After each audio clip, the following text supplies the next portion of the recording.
Welcome to the Bookish Hour with your hosts, Sarah E. Burr and J.C. Kenney. We'll be starting soon.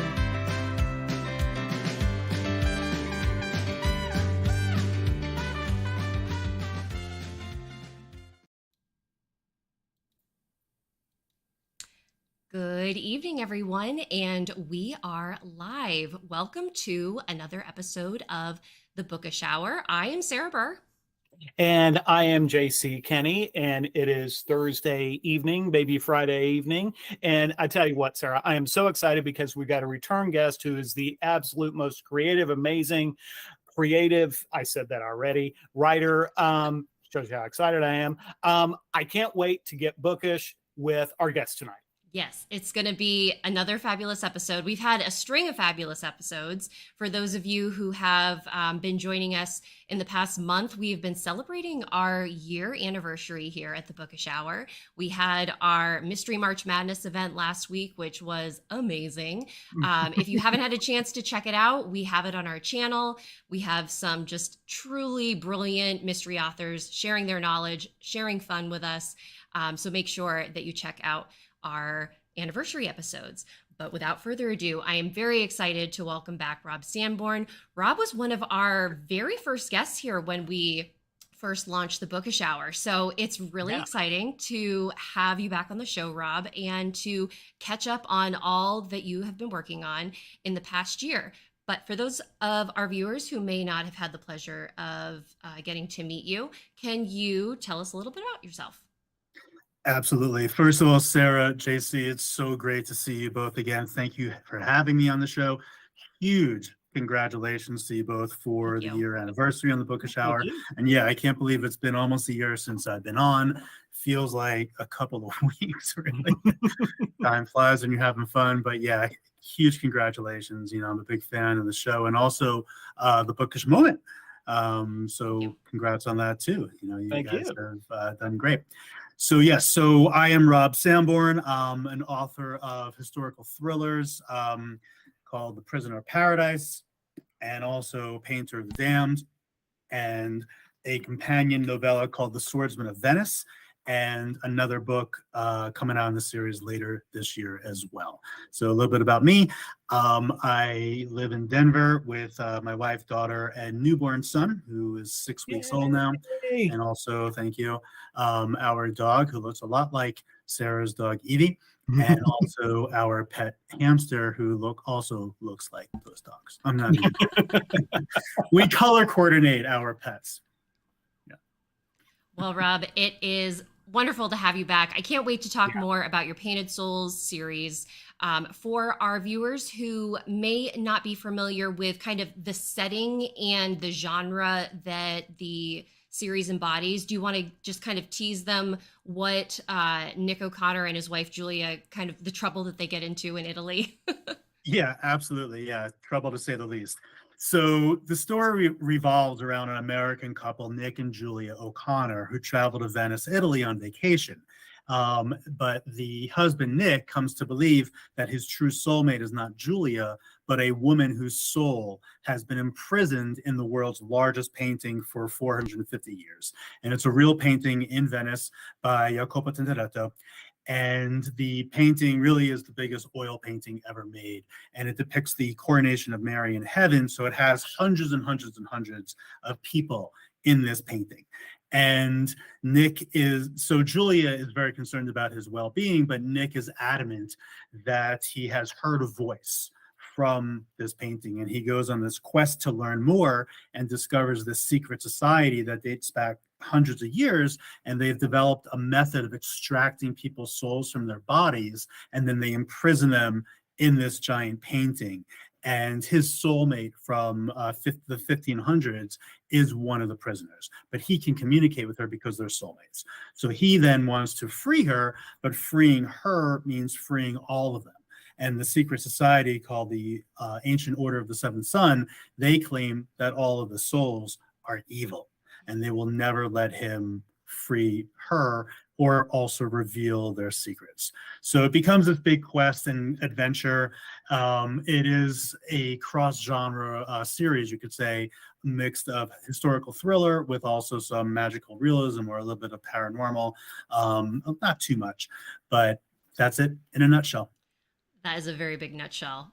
Yeah, just a little bit going on there. Yeah, more of a nut bowl.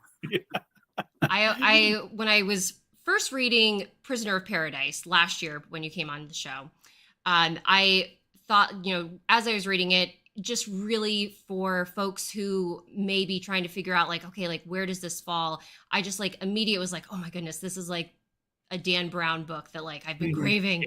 Yeah. And so I just love all of the elements that you have woven in the art history, the secret societies. As readers are getting to know Nick and Julia, another thing that really, and this might actually become more apparent in the Painter of the Dam book too, is their love story and this like conflict that they have to deal with and try to overcome. And I just kind of wonder if you can kind of shed a little bit light on their relationship and kind of how you had mentioned that Nick believes that his soulmate is a woman that's trapped in a painting. How does Julia, his wife, kind of fit into the picture at that point? Yeah, that's a great question. And so first of all, yeah, the biggest comparison I get to my books is Dan Brown, but also Outlander by Diana Gabaldon. Yep. Mm-hmm. And the reason is because, I do have all that kind of secret society and historical stuff, but at the crux of the story really is a love story. But in this case, you could say it's a love triangle, if not even more. So where Julia fits in really is she is extremely torn. So first of all, Nick does love Julia, right? But he feels in his gut, I was going to say soul, which is sort of the case as well, that his soulmate is this woman from the 16th century. But he does love Julia. He loves his wife, and he is very torn as well. But Julia is even more torn because she's also concerned for her husband's welfare. She cannot see any of this stuff. She can't hear any of this. She is not having any of the flashbacks, and he's basically talking to a painting, right? So she is really worried that he's going insane. But there are a number of things that happen in the first book and then way more in the second book that, without spoiling anything major, she comes to believe that all this is true. So she really wants to help him. And the other thing that happens as the series progresses is that she starts to realize that all of this is a lot bigger than her or her husband. So the main bad guy, he has designs on power, and really he actually wants to rule the world through a singular religion. And she realizes that she needs to stop him because he does a lot of bad stuff. So she ends up actually becoming the main character throughout the series. And as the series progresses, I think people will look back on the first book, The Prisoner of Paradise, as more of an origin story for her. So that's kind of where she fits into the whole thing. That's really interesting to know, because I think one of the things that I was going to comment on, and you kind of already covered that, but to a certain degree, the story doesn't happen as a reader if not for Julia's profession, which takes her and Nick to Italy to begin with. Mm-hmm. Can you talk a little bit about how, I guess, give us a little bit more of her background then? Yeah, that's a great observation, JC, and you're absolutely right. So for the readers, the impetus for the entire thing is that she is kind of a semi-professional fine arts photographer. And she entered a picture into this biannual art exhibition called the Venice Biennale. It's a real thing, and it's the world's oldest and largest art exhibition. It's probably about 150 years old. And she won first prize. So it's kind of a working vacation for them, so she wants to go because she has some meetings with like art gallery owners and that kind of thing. But they also, take a vacation around Italy. So yeah, you're absolutely right. If it wasn't for that, they would never have gone. So she actually has a bit of guilt inside of her for that. It's like if she never did this, none of this would ever happen, and they would have been home happy, and everything has been perfect. So I gravitate towards stories where like the littlest thing might trigger some sort of crazy adventure for somebody, that really brings them down the rabbit hole. I also love really strong female characters. So she has, I think, a really strong and kind of expansive character arc. So she kind of goes from a bit of a damsel in distress and kind of distraught wife to ultimately like the heroine. And again, I don't want to spoil anything, but like I said, she realizes that all of this is way bigger than her. I think Yeah. the character arc that you mentioned is one of the reasons why I like really came to in book 2, like I just love Julia, because you kind of take the damsel in distress, and she actually like has a moment where she's like, I need to stop crying, I need to get my husband like out of here. And seeing her take charge of the situation, I was like, okay, like yes, like we're on Team Julia now. And so it's really, having read the first book, seeing that growth and how you alluded to it as an origin story, I think that's a really special reading experience for the reader, because yes, you probably could pick up book 2 and you're thrust into the action, but you tell enough to give your reader an understanding of what's going on. But I definitely think like having that foundation there is really special. Well, thank you, Sarah. Yeah, another thing I'm fascinated with is what drives somebody to do the unthinkable. And again, no spoilers, but what would happen in someone's life for them, for a switch to be flipped, for them to do something that they would never in a million years prior to that moment think that they would do, or even that they were capable of doing. So I like to focus on that concept as well. Well, and kind of along that line, one of the things is again that I think was really clever on your part was how not only do you bring this young couple who are on this exciting opportunity to a foreign country, but then with Nick, it's not just all of a sudden that he starts hearing this voice. He has some issues with some past injuries that kind of cloud the issue. So it's not necessarily a field of dreams where all of a sudden he just starts hearing voices. There's something that makes people think, well, maybe there's something going on there. And I don't want to give away too much, but I thought that was just really clever on your part to plant that little additional seed of doubt and into the story to add to that. I don't know, I guess really doubt about whether Nick actually is hearing something or if it all is literally in his head. Yeah. First of all, I hope you don't hear my dog barking in the background. Oh, she's just agreeing with my question. Yeah, she's the peanut gallery. Yeah, and she's protecting the house at all costs, Yes. because I'm sure the other dog that's walking by at that moment, is so threatening. Anyway, JC, that's another fantastic observation, and kind of similar to how the whole, like the impetus of the story is Julia's photograph in the art exhibition.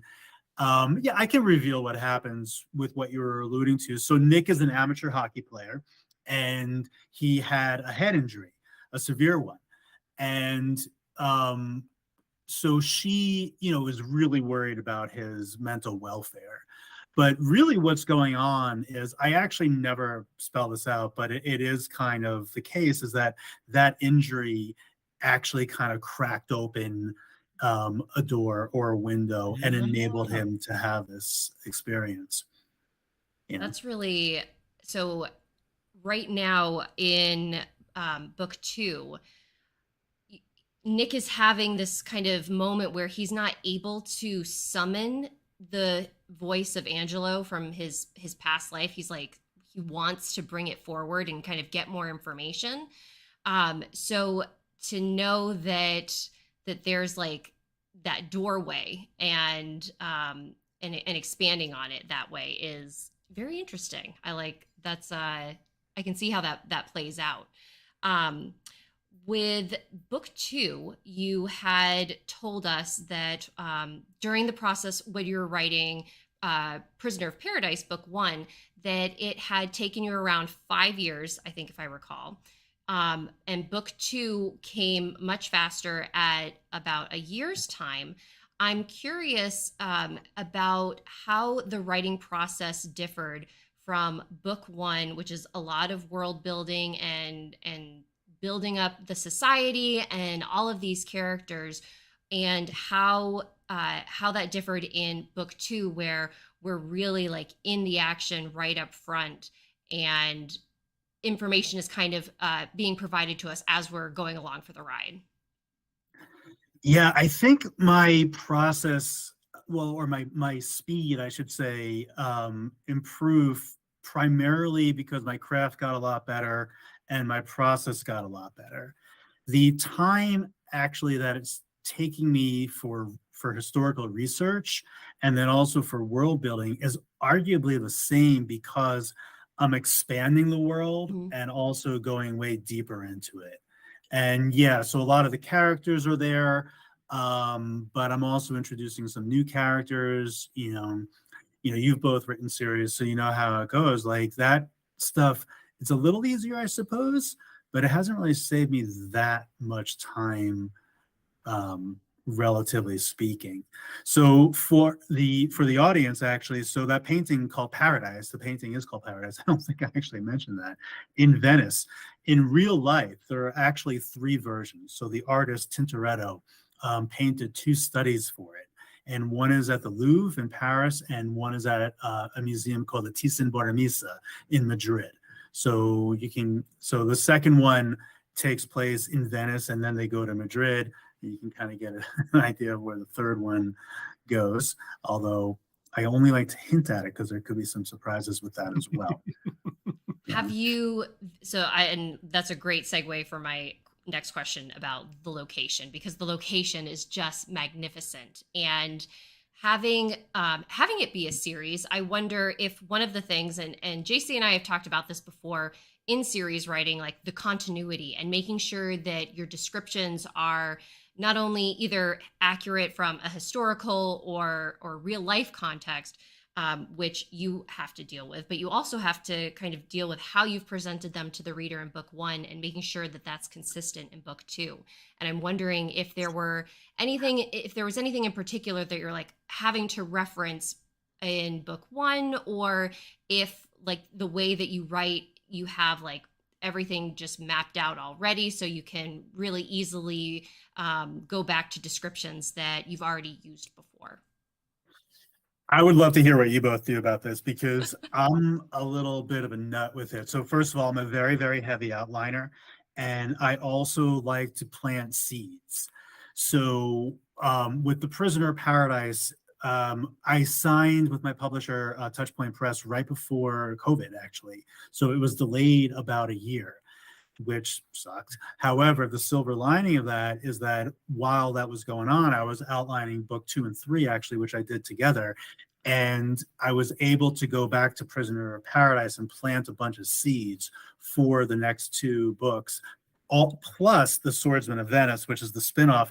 I don't think I've told the audience exactly what it is. So the Swordsman of Venice is a spinoff of the series that's set entirely in the 16th century. So I think I gave away enough that Nick has past life experiences to this guy as a sword fighter in the 16th century. And there are flashbacks throughout the series, but we don't ever really find out what happens to him. So the Swordsman of Venice actually follows his journey. So I planted seeds in the first two books, and there will also be some in the third book for that, and then also seeds in the first book for the second book, and so on for the third book. So there's all that I need to pay attention to and remember about, but I'm also a little OCD about the continuity. So things like, what were they wearing? Where did their suitcases go? Oh, he had a backpack in this scene. Oh, he was wearing sneakers in this scene and shoes in the other, dress shoes in the other scene, or something like that. So I am pretty OCD about making sure that all that continuity is there. But I'd love to get your input in here. Like, what do you both do about it? JC, I don't know if you want to take this one first because I think my answer is going to be woefully disappointing. Yeah, I wing it. No. I actually, and I have my agent to thank for this because early on when I signed with her, she gave me a little tool. It's basically a spreadsheet. It's a character list. And what I do, and back in the day, she required me to submit it with the manuscript I was turning in, and it had to list the character traits, what they, look like, height, weight, blah, blah, blah, and all that kind of stuff. And then that kind of delved into helping me make sure I kept track of some of those key details. So not only physical traits, but also key locations, key, the way somebody wanted to dress, what type of vehicle they use, things like that. So I don't outline to the degree that you do, Rob, but what I'm able to do is kind of go back to that original document for each series when I start a new series, and then I kind of build that as I go along. So that's kind of what I do. How about you, Sarah? Well, funny story. Because JC and I have the same agent, I too have that character spreadsheet, which I utilize even in my books that I self-publish. I have built these character spreadsheets out because that is one thing that it's like I want to be able to quickly find an individual, what I said their eye color was, and was it cerulean blue or was it royal blue, and making sure that those identifiers are all the same. But I love to draw maps, and I have a lot of location maps so that I know how my towns are set up, and how for my fantasy series that takes place in just a whole different world, how the realm is set up. But really what I refer to most is it's called Control F, and I will search old manuscripts, and I'm like, I know that I've written something very specific about this, and I'm like, I know that I have a description, and I just dive into the manuscript itself. And what you had mentioned, Rob, about planting seeds, I like to think that I have done that in my Court of Mystery series. However, I forget that I've planted them. And there will be times where, thankfully, I was able to go back and really revisit the whole series when the audiobook was being developed, because I had written all the books, and the audiobooks came later. So I'd be listening to the QA for the recordings and be like, oh my gosh, I completely forgot that I was doing this. I had this idea and I totally forgot about it. So I was able to revitalize those seeds in later stories after having listened to them from somebody else's point of view. So I probably should be more diligent than I am when it comes to just kind of noting all of those items. And I'm trying to do that more. But that's been a learning curve for me.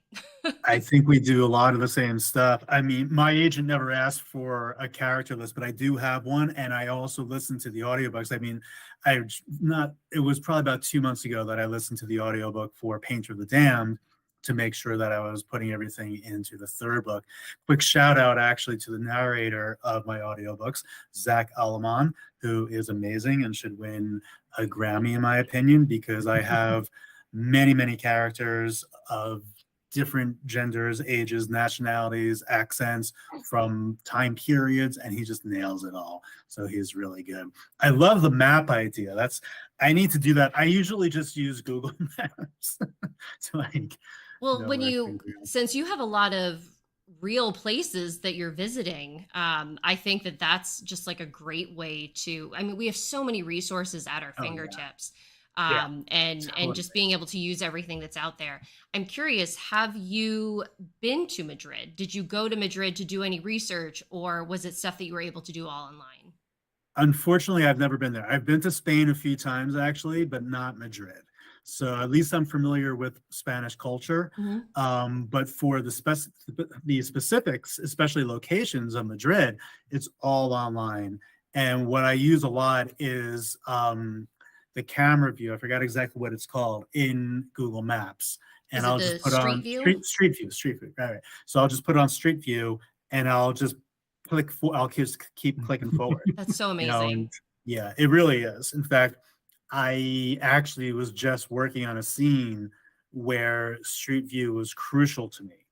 I need to know if there's like if it's one way for like there's so many little things. Not that anyone's gonna call me on it, but I think that knowing the specifics of it adds to the authenticity of the writing. So that's why I'm a little crazy about it. But like I need to know how wide this street is.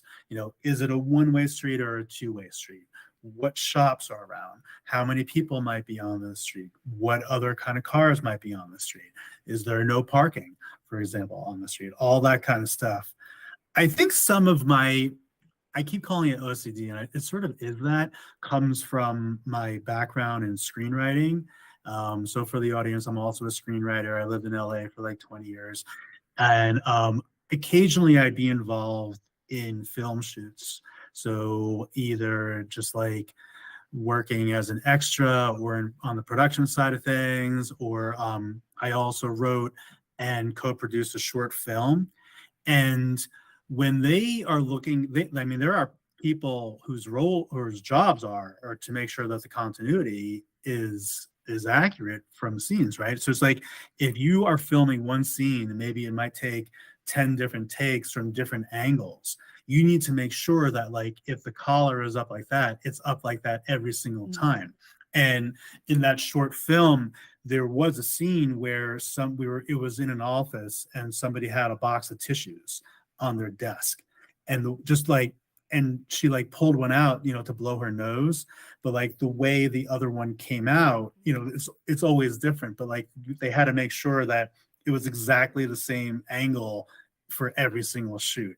So I feel like that experience kind of like ingrained it in my head that like people are going to see this even though they don't. I just remember the hoopla about Game of Thrones having the Starbucks cup in a scene, and how many people like latched onto that. And to your point where you're like, oh, no one will call me on it. Like, I feel like you sound like you're doing a great enough job that like maybe people won't, but I think there are readers out there that are pretty like, if they notice something wrong, it's like game over. So I think you're being smart with taking that cautious approach.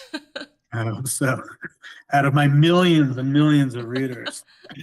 Well, and I tell you what it does also is, I don't think you're giving yourself enough credit, Rob, is because it really that dedication to the attention to detail really brings the scenes alive. I've never been to Europe, but I feel like I'm there when I'm reading your books. I can immerse myself right there because all of that effort that you put in doing that research really shows up in the page. And so I just got to tip my hat to you. And, one of the things I want to ask also is kind of shifting gears a little bit, since we're unfortunately already about halfway through the broadcast. Time is always so short, is, kind of talking, going back to the fact that you have some of these, if you want to call them flashbacks, memories, where Nick goes back in time. Those are lengthy and very much detailed as your scenes in the here and now. So what I'm curious about is, when you write those scenes back in you said 16th century, when you're writing your manuscript or you're outlining, do you like come up to that point where it's time for one and dive right in, or do you have to kind of take a break and kind of regroup to go back in time to write that scene? You mean to get my head around it? Yeah. That's a great question. First of all, thank you for that compliment. It really means a lot. And no, I don't think I need to like regroup in my head for it. I can kind of dive right in. Okay. And I'll typically kind of write sort of the raw. I do this with the entire book, but like more of like the raw version, and then I'll do the research and go back and paint the colors of it, so to speak, and really and add all those little details. And it's obviously a lot harder to do for something that no longer exists. Now, for the scenes in the flashbacks in Venice, this was unintentional, but a lot of like the buildings and things like that are still there. So I didn't necessarily have to worry about that. But clothing styles and what they ate and all that stuff, it was all extremely different, excuse me. So needing to find like all the attention to detail for all that does take a good amount of time. And again, it's something that I can be a little OCD about. I want to make sure that like the hairstyles in 1589 were the same as like maybe 1620 or something like that, which is really like as far back, or maybe 1540, whatever is like as close as I can get, right? So I would take a good amount of time to basically get as close as possible to the time period to make it as accurate and as authentic as possible. And it looks like one of our viewers, Mark Baker, he says that it's a good thing that you are paying attention to it, because he's like, someone will call you on it always. I'm waiting for some Venetian history expert, which I've kind of become, to be like, they didn't drink Pinot Grigio back then. It started in 1592, not 1589. Well, the comment that you just made, Rob, about like how the city of Venice itself really hasn't changed as much as like some other cities throughout the world. I think there's actually a moment in Painter of the Dam where like Nick is looking out the window and he's like, what I'm seeing is basically what Angela would have been seeing, except for like motorboats in the canal. And I was like, oh, that's like a really, and so I wondered if Venice as the setting was always the origin, or were there other paintings that you were considering having these souls trapped in other like cities around the world, or how did the origin of how you selected Paradise and build your story around there? But before actually we answer that question, we are halfway through our show and we need to alert our viewers about our giveaway this evening, because you are generously giving away a copy of Prisoner of Paradise, which is book 1 in the Painted Souls series. So you can, our viewers have the chance, beautiful cover. It's like so gripping. Our viewers have the chance to like find where it all started, and then you can dive right into Painter of the Damned because you'll want to like immediately. So Rob, I didn't ask you this before our show, but what is the magic word that our viewers should type in to enter into the giveaway this evening? Any word that you'd like. Why don't we do, is this too easy? Just say prisoner. That is perfectly fine. Perfect. That works. Yeah. I think the easier the better sometimes, because Yeah. I don't know about you, but once I hit like 6 o'clock at night, it's like my typing degrades. So yeah. I think prisoner writing good. I have to do all of my writing before 6 p.m. because my brain shuts off. You speak words. So viewers, if you would like to enter for a copy of Prisoner of Paradise, please type in the word prisoner into the chat. Make sure that you are logged in to either your YouTube account or your Google account so that you can do so. So back to my question, Rob, about the setting. Was Paradise always the center? Is Paradise where it began, or how did the idea come to you? And I think if I recall, this started out as a screenplay, correct? That is correct. Yes, Okay. Good memory and great question. And so Venice was always the setting. And by the way, I do find it fascinating to, if Venice is a fascinating place because there are no cars allowed or any type of wheeled vehicles, right? The only motor vehicles in the city are motorboats in the canals.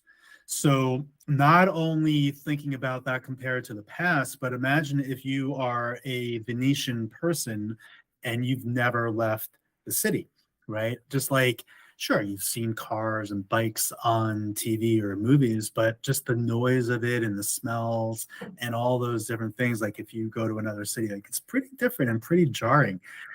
So Venice was always the setting.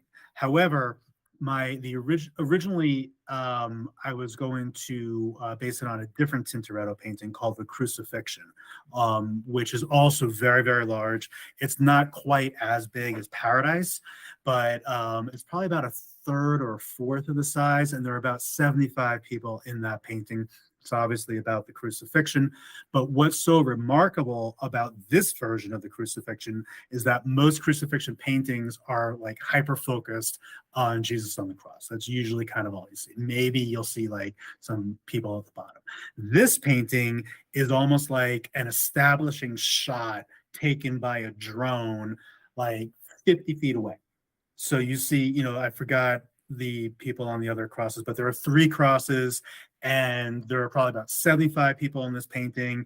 There are villagers, there are mourners, there are Roman soldiers, and it's amazing. So I started thinking, you know, and by the way, he's an incredible artist, or was an incredible artist. He may or may not still be alive. I'm not going to spoil that for you in the book.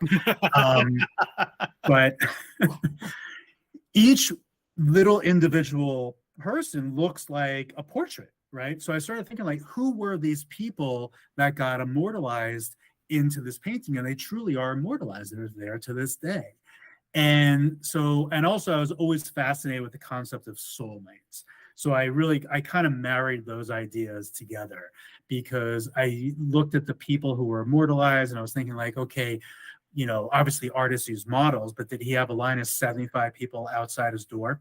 And then I started doing more research, and incredibly, on that first trip to Venice, I actually did not see Paradise, and I did research on Tintoretto, and then I found Paradise. I was like, oh my God, this is like the most amazing picture for what I want to tell. Like, it still gives me chills.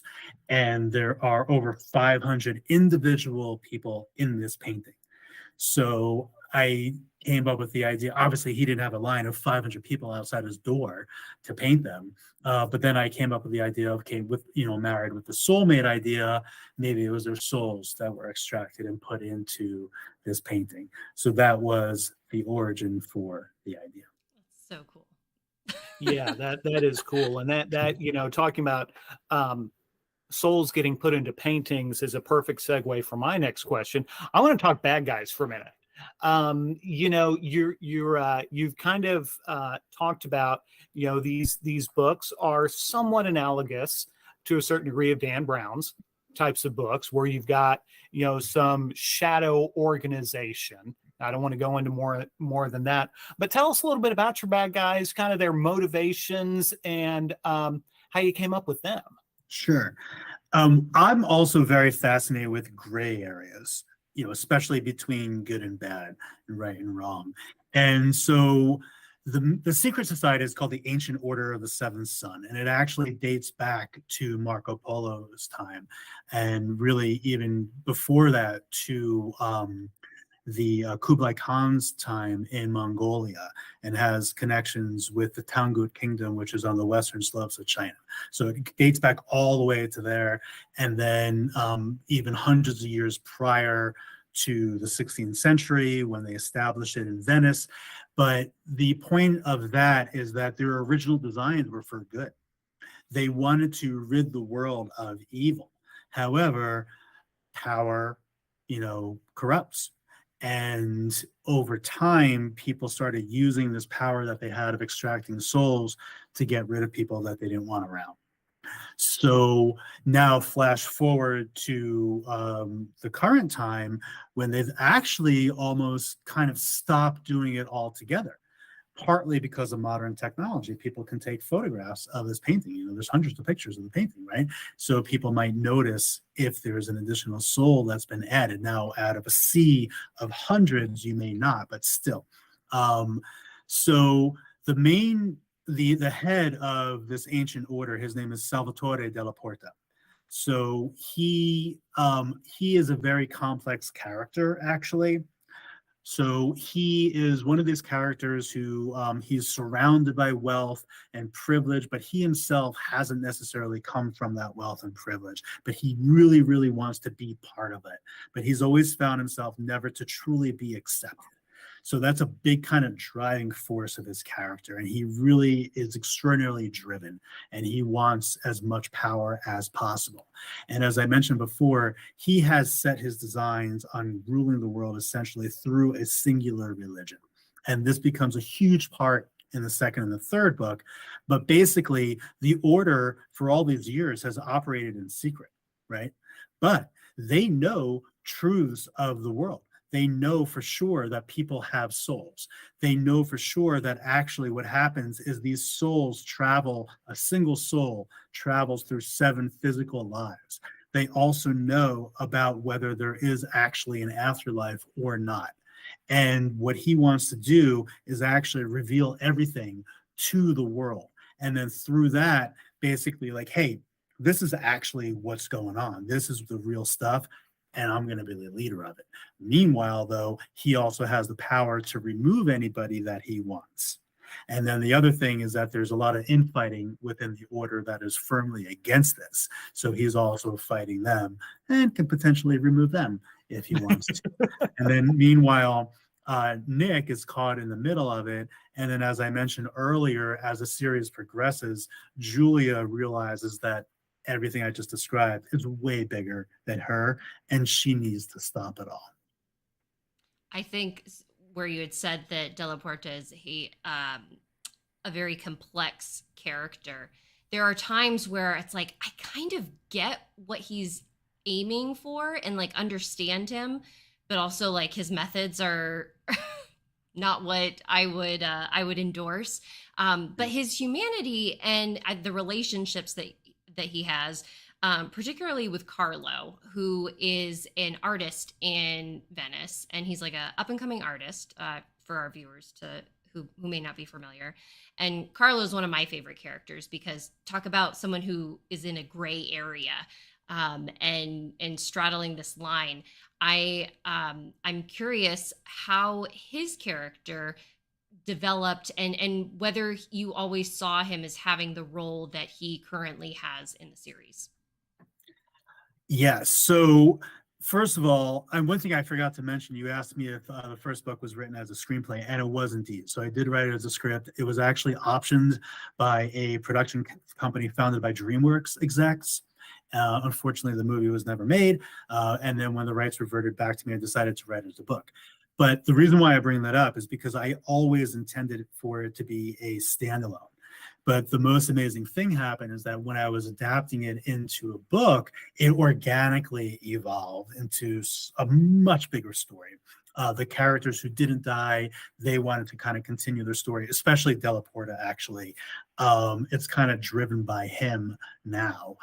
And so Carlo, no, I never expected or intended for his character to become who he ends up becoming. I don't really want to spoil that for the viewers, but to give a little backstory. So he, as Sarah mentioned, is an up-and-coming young Venetian artist, and he actually is a kind of a prodigy, and he's also the main bad guy, Delaporte's protege. So his father died in a fire under mysterious circumstances, and his mother was also institutionalized. So when he was a teenager, he lived with Delaporte, and they have a very complex relationship. And we find out that Delaporte actually has been grooming him for a specific role in the secret society for all this time. So he ends up becoming a main character with a lot of very complex issues and a lot of tough decisions because he does become this main role, but he also starts seeing what Delaporte it has become and where he wants to bring the order. But he also knows that the order was originally established for good.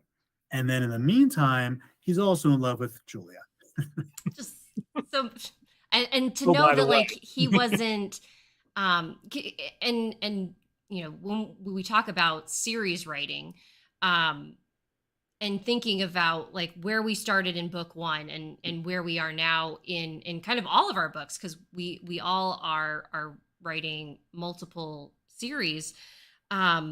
isn't it just beyond amazing about the creative process, how things can develop and how you can start in one place and then find yourself like, how did I get here? But I'm so glad that I did. Yeah. Oh yeah, it's incredible. It's a truly a very rewarding experience as a writer to see that happen. And then you look at other properties like the Marvel stuff, like now they're kind of like getting a little oversaturated, but maybe up until about 5 or 6 years ago, their process of developing a series over that they planned a 20-year roadmap. Like it blows me away. Like if you look at stuff from the early movies, like it's paid off Mm-hmm. 20 years later. It's pretty incredible. So I actually kind of shoot for that level. I mean, not that level, but like, it really, really does blow me away. So I want to I want to reward the reader with that type of payoff from a setup that they read way earlier. Is there going to be a book following book 3, or is the story coming to a conclusion? So what I'm going to do is conclude the current storyline with book 3. The Swordsman of Venice will have at least one other installment as well. As I mentioned, that's a novella, and then I might put that together. There might be 3 of those too. We'll see. And then based upon the success of the series and also my mood, I might continue it too. So what I'm going to do is I'm going to wrap it up, but I'm going to leave not loose ends, but like threads that I can pull if I want that would make sense. So essentially it would be like, I don't know, you can kind of think of it like Star Wars in a sense. That is a perfect way to frame it. Yeah. Yeah. Yeah. Unfortunately our time, again, like I said, I'm the doom, crier here, talking about us running short of time. We only got 15 minutes left. But kind of one of the things that I kind of want to touch on also real quickly is it's the way we kind of talked is you got Nick and Julia against the world, almost this world of bad guys, but they're not really alone on their own. Can you talk about some of the folks who are there kind of helping them out? Because we always love those supporting characters who are helping our main heroes and heroines. Yeah, so they are alone actually quite a bit. And the other thing is they're both fish out of water. They don't speak Italian or Venetian, actually, which is another dialect. They've never been there. So they have a lot of those obstacles to overcome. Carlo is, as I mentioned, he is a main supporting character, but there is a lot of gray area with him, and he is also very torn. And then as we move forward into the next books, we find out that there's this whole other group called the Guild that's actually been fighting the Order for hundreds of years. And now they see this as their opportunity to really rise up, seize their moment, and take down the Order. So the people in the Guild, they become major supporting characters. So try not to give away too much, but there's a character named Fosca who I love. She comes from a very, very wealthy family, but she's super down to earth. She's just kind of like this kick-ass 25-year-old girl who is ready to take names, because her family has been involved in both she's kind of like a double agent actually in the Order. So her family has been involved in the Guild and the Order for hundreds of years, and she's just seen the havoc that it's wreaked on her family, and she really wants she'll end it all at any cost. So she's a pretty cool character. Her introduction was very cool, and when she's introduced, you're like, how she's connected, but how is she connected? And then the payoff that you get as the reader, it's like, oh, okay. Thank you. Yeah, it's kind of like to carry on that Star Wars analogy. It's kind of like the Jedis and the Sith. The two ancient orders. Going at it. Very cool. Yeah. Thanks. Well, as JC had mentioned, our time is growing short. So, Rob, what I would love to know, and I'm sure our readers would be very interested, is where can they find you next? Are you going to any book events, book conferences? Where can they find you out on the road? Yeah, so I'm actually taking part in a very cool event in about a week and a half. So it's not this weekend, but the following weekend from like March 31st to April 2nd, roughly, called Readers Take Denver. So yes, I am in Denver, which is one of the reasons why I'm going to, but it's not an only Denver thing. I think there's going to be about 200 authors there doing panels and signings, and there's parties and events. And did I mention parties? So it's very cool. If you want to check it out, it's readerstakedenver.com. If there are any people in the audience who are in Denver, I highly recommend checking this out if you're into books, because it's a pretty unique event. I don't know of anything else out there where there are like this many authors doing this many events. And did I mention the parties? So it should be fun. As a writer, when we're home alone, with no interaction other than with our barking dogs, it's nice to get out. I wholeheartedly agree, and we've been talking a lot about conference season like being upon us, and it is really nice to what we do is fairly isolating, and to be able to kind of commiserate about that isolation with others makes you realize like this is so wonderful. Yeah. That's true. Perfect. Well, folks, I'm going to give everybody in the chat one more opportunity to type in the word prisoner to enter into our giveaway this evening for a copy of The Prisoner of Paradise. So make sure that you get your entry in. And JC, what are you reading, watching? What's new in your world of entertainment this week? Yeah. So as I said on our last broadcast a couple weeks ago, I am reading and absolutely loving an advanced review copy of Follow Me for Murder. Book 2 in your in you, Sarah, in your Coco Klein, cozy mystery series set on the Delaware shores. And I'm having a great time. It reminds me, these characters are in their late 20s, so they're young enough to be my kids. And it reminds me of my age, because there are some things it's like, I don't get this, but it's delightful. And I really am loving it. And as far as what I'm watching, two things mainly. I'm now into season 3 of Justified. For those who aren't familiar with the show, I'm a huge Elmore Leonard fan. He's been a big influence on my life, and so I finally have started watching Justified based on one of Leonard's characters, U.S. Marshal Raylan Givens, and I'm just absolutely hooked. It's wonderful. On the kind of going from one end to the other, I'm also loving PBS's Miss Scarlet and the Duke, which is 1882, Victorian era, lady private detective, and she is her struggles and her triumphs, and how she works with a local detective inspector there in London and other places such as Paris, or at least outside of Paris. So I'm really loving both of those too. So that's kind of what I'm doing. So how about you, Rob? What you're watching, what you're reading? I'm sure it's a little bit challenging with a 6-week-old, but tell us. It is, yeah. By the way, this is actually Tintoretto, the painter, the artist, the master artist. So he's a Renaissance master who painted Paradise. This is a self-portrait. So anyway, sorry. You are absolutely right.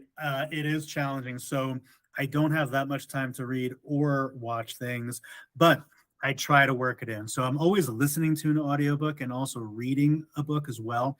I just finished reading Sleep No More by Jane Ann Krentz, who's a phenomenal writer. Sleep No More is an incredible thriller that revolves around basically like a sleep study. It's really, really cool. And also has some elements, slight elements of the paranormal in it too. And I also finished listening to the audiobook version of Surrender, which is Bono's memoir. So I'm a huge U2 fan, and it's really fantastic. Whether you like him or not is just fascinating, and you have to listen to it because he narrates it. There's music in it.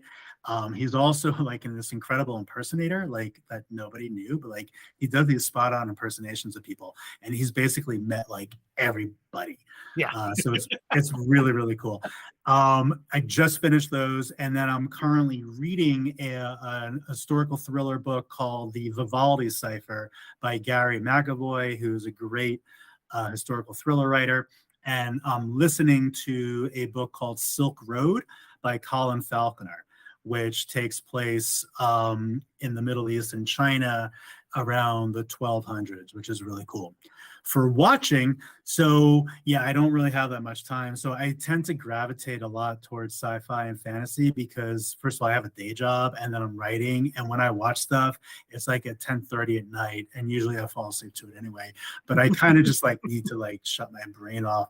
So I watched The Mandalorian, which I think is pretty good and getting a little interesting. And then I also just wrapped up a show called Carnival Row on Amazon, which I thought was really, really, really cool. It's kind of a fascinating take on typical like fairy fantasy type set in a steampunk world. So I thought that was pretty cool with Orlando Bloom. Yeah. I think the last episodes of the new season finally were aired because I was like, I can't watch them one by one. I have to I have to know that they're all out there. So they all came out, I think, on last Friday. That's on my to watch list for sure. Yeah. So Sarah, what are you reading and watching? So Rob, your reading list is going to put me to shame because I do not have a 6-week-old at home, and I like have not found much time to read lately. Wait, hold on. That was it takes me I'm talking about like over months. Okay. That makes me feel a little bit better then. Yeah. So I have been reading, I've been talking about my like rediscovery of manga recently, and I've been reading a bunch of series that I had kind of discovered last summer, but because of like not having access to them on Kindle Unlimited, I was like, okay, like, because they're expensive books to buy for the amount of time that you spend consuming them. Yeah. So it's like I'm finally getting back into manga, and I'm reading this amazing series that's called Now I'm in Love. I'm in love with it. It's so beautiful. It's just like a nice little love story.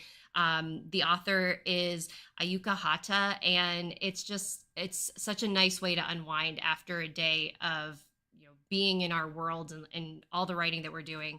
And I'm just really enjoying all the manga that I've read recently. Watching wise, I am. We watched the first few episodes of D.I. Ray and really enjoyed them. It's a PBS masterpiece, I believe.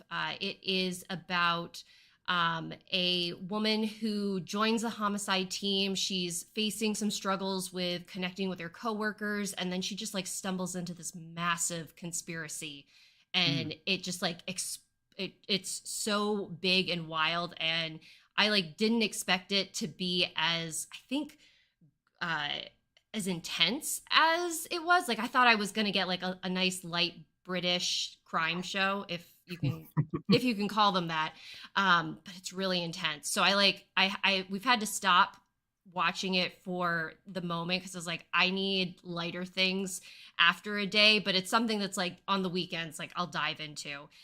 So it's very, very gripping, very dark, but very good. The acting is phenomenal. And then we also just started watching Holding, which is it's about a small Irish town that their constable is, this older gentleman who really has never had a crime to solve before. Like it's just like telling people to not loiter on the street. And they find a body, and he's now like has to juggle this murder investigation for the first time. Lots of fun personalities. It's very much lighter and not silly per se, but it definitely has an air of wittiness about it. And the main character is, I'm forgetting his name, but he played Varys in Game of Thrones, and so it's just amazing to see him in a completely different role. So we're enjoying that. Holding, I think that's another PBS masterpiece. So that's my streaming service of choice at the moment. I have a question for you. For someone who writes about candles, Mhm. candle shops, are you excited for the new John Wick? I'm just kidding. I think So He's too hot to candle. he so I we had to watched the work. first one. I have like it's actually ridiculous at this point, but I really struggle watching TV shows that have a lot of gun violence in them. And it's just because like there's just something about it that's like I don't like having a gun pointed at me, even like through a television screen. So when we watched the first one, I spent like most of the time like, is the dog okay? What? No. And No, it's true. It's over the couldn't top. get, then it was like, I don't think this is for me. So but the Matrix, I guess the newest Matrix movie was not That was possibly one of the worst movies I've ever I don't seen. think we even finished it. So It's not. I that's only something I continued it definitely because don't. I was like, I was a little bit in disbelief as to how bad that was. And by the way, I do not like trashing other writers or anything like that. I really don't. But I was just like, what in the world is going on here? Like, I forced myself to watch it, thinking that it was going to get better. Mhm. Anyway, yes. You did better than we turned it off halfway through. So that's not something that is not a recommendation that we're giving this evening. Yeah, well, Rob, real quick, I got to let you know that I too am watching The Mandalorian, and I had forgotten how much I needed Grogu in my life. So it was, Mando's great, but it's Team Grogu all the way in my house. Yeah. And I don't know. Yeah, it'd be kind of cool to have a baby that can fly a spaceship. Yeah, But the flip side to that is then you have a 50-year-old baby. yeah. Well, hopefully we've given our readers some good recommendations to check out this week. And again, Rob, thank you so much for joining us tonight. Your winner for your giveaway is our user, Evan Grant. Congratulations, Evan. Hey, all right, Evan. Congratulations. If you could go ahead and email your mailing address to giveaways@thebookishhour.com, I will make sure to forward on your information to Rob. And to those of you who joined us live tonight, thank you so much for being here. It's always a pleasure to talk things bookish with you all. Rob, we hope that you'll come back when book 3 is out, and we'll get to see how Julia and Nick fare in their now international adventure. So again, thank you so much for joining us, and we will be back with another new episode on April 13th at 8 p.m. Eastern Standard Time. So until then, everybody, stay bookish. Have a good night, everybody. Thank you, everybody. Sarah, JC, this has been amazing. Thank you so much. And Evan, congrats. I hope you enjoy the book. Bye, everybody. Thanks for tuning in. See y'all.